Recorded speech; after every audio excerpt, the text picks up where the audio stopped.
Call తో మీ బంగారాన్ని విడిపించి ప్రెజెంట్ మార్కెట్ రేట్ కే కొని బ్యాలెన్స్ అమౌంట్ ని క్యాష్ గా లేకపోతే సమానమైన బంగారాన్ని మీకిస్తుంది అక్షయ గోల్డ్ హబ్. వినాశకరమైన మంచు తుపాను విరుచుకుపడే అవకాశం ఉండడంతో కోట్లాది మంది అమెరికన్లు వణికిపోతున్నారు. ఒకటి రెండు కాదు, న్యూ మెక్సికో నుంచి ఉత్తర దక్షిణ కరోలినా రాష్ట్రాల వరకు మధ్యలో ఉన్న 19 రాష్ట్రాల్లో ఈ తుపాను పంజా విసురుతుందని నేషనల్ వెదర్ సర్వీసెస్ హెచ్చరించింది. ఆదివారం వరకు కోట్లాది మంది రోజుల తరబడి విద్యుత్ లేకుండా ఉండే పరిస్థితి వస్తుందని, బ్యాటరీలు, నిత్యావసరాలు సిద్ధంగా ఉంచుకోవాలని పలు రాష్ట్రాల గవర్నర్లు ప్రజలకు సూచించారు. Washington DC, Philadelphia, New York, Boston సహా అనేక పెద్ద నగరాల్లో ప్రయాణం అసాధ్యమయ్యేంత మందంతో మంచు కురుస్తుందని అధికారులు హెచ్చరించారు.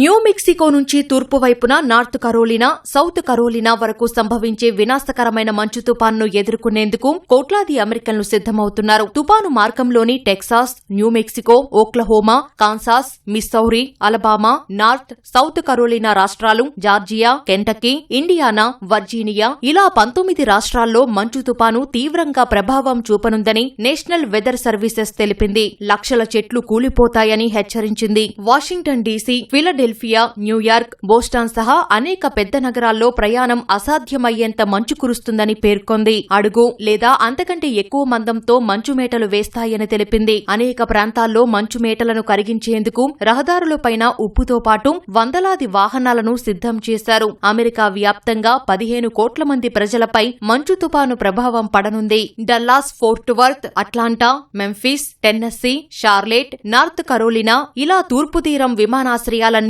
తీవ్రంగా ప్రభావితం కానున్నాయి. ఆదివారం వరకు ఊహించని వాతావరణ పరిస్థితులు, విద్యుత్ అంతరాయాలకు సిద్ధంగా ఉండాలని ఉత్తర కరోలినా గవర్నర్ స్టెయిన్ కోరారు. అవసరమైతే తప్ప రోడ్లపైకి వెళ్లొద్దని విజ్ఞప్తి చేశారు. విద్యుత్ లైన్లు తెగిపడి రోజుల తరబడి విద్యుత్ సరఫరా నిలిచిపోనుంది. ఉత్తర, దక్షిణ కరోలినా రాష్ట్రాల్లో 46 లక్షల మందికి పైగా విద్యుత్తును సరఫరా చేసే డ్యూక్ ఎనర్జీ అనేక రోజులు విద్యుత్ లేకుండా సిద్ధంగా ఉండాలని ప్రజలను కోరింది. సమస్యలను ఎప్పటికప్పుడు పరిష్కరించేందుకు 18,000 మంది విద్యుత్ కార్మికులను మోహరించినట్లు పేర్కొంది. 20 ఏళ్లలో ఎన్నడూ లేని విధంగా అత్యంత తీవ్ర శీతాకాల తుపాను సంభవించే అవకాశముందని పేర్కొంది. టెక్సాస్, జార్జియా గవర్నర్లు రాష్ట్రాల్లోని అనేక కౌంటీలకు అత్యవసర పరిస్థితి ప్రకటించారు. ప్రజలు నిత్యావసరాల కోసం వాల్మార్ట్ వంటి సూపర్ మార్కెట్లకు క్యూ కడుతున్నారు. ఇప్పటికే అనేక షాపులు ఖాళీ అయ్యాయి. క్యాన్ ఫుడ్, బ్రెడ్, దుప్పట్లు, బ్యాటరీలు, మంచినీటిని పెద్ద మొత్తంలో కొనుగోలు చేస్తున్నారు. మిన్నెసోటా, ఉత్తర డకోటా వంటి ప్రాంతాల్లో